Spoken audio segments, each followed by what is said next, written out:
Power star Pawan Kalyan, mega power star Ram Charan నటిస్తున్న OG, game changer సినిమాలపై భారీ అంచనాలు ఉన్నాయి. ఓజీ రిలీజ్ విషయంలో క్లారిటీ లేదు కానీ సంక్రాంతి కానుకగా జనవరి 10న గేమ్ చేంజర్ బాక్సాఫీస్ని షేక్ చేయడానికి రెడీ అవుతోంది. ఇప్పటికే ఈ సినిమా ప్రమోషన్స్ స్టార్ట్ అవ్వగా రోజురోజుకీ అంచనాలు పెంచేస్తున్నారు మేకర్స్. ముఖ్యంగా మ్యూజిక్ డైరెక్టర్ తమన్ ఎక్కిస్తున్న హైప్ మాత్రం మామూలుగా లేదనే చెప్పాలి. తాజాగా తమ ట్విట్టర్ వేదికగా చేసిన చిట్చాట్లో గేమ్ చేంజర్ నుంచి మరో 2 పాటలు త్వరలో రిలీజ్ కాబోతున్నాయని చెప్పుకొచ్చాడు. అలాగే ఈ సినిమాకు సంబంధించిన పాటలన్నిటినీ డిసెంబర్లోపే కంప్లీట్ చేశాను. ఈ పాటల చిత్రీకరణ విషయంలో డైరెక్టర్ శంకర్, నిర్మాత దిల్ రాజు ఎక్కడా కూడా రాజీ పడకుండా చిత్రీకరించారు. సినిమాలో మొత్తం 6 పాటలు ఉన్నాయి అని తెలిపాడు.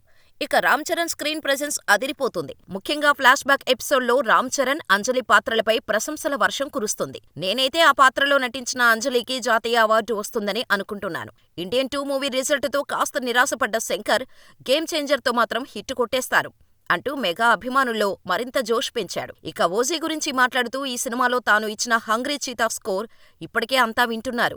అసలు ఓజీతో మామూలుగా ఉండదు. ఓజీ తెలుగులో ఒక మైల్డ్ స్టోన్ గా నిలిచిపోతుంది అని చెప్పుకొచ్చాడు. దీంతో ఓజీ హైప్ నెక్స్ట్ లెవెల్కు వెళ్తుందనే ఉంది. మరి తమన్ చెప్పినట్టుగా గేమ్ చేంజర్, ఓజీ ఎలాంటి సెన్సేషన్ క్రియేట్ చేస్తాయో చూడాలి.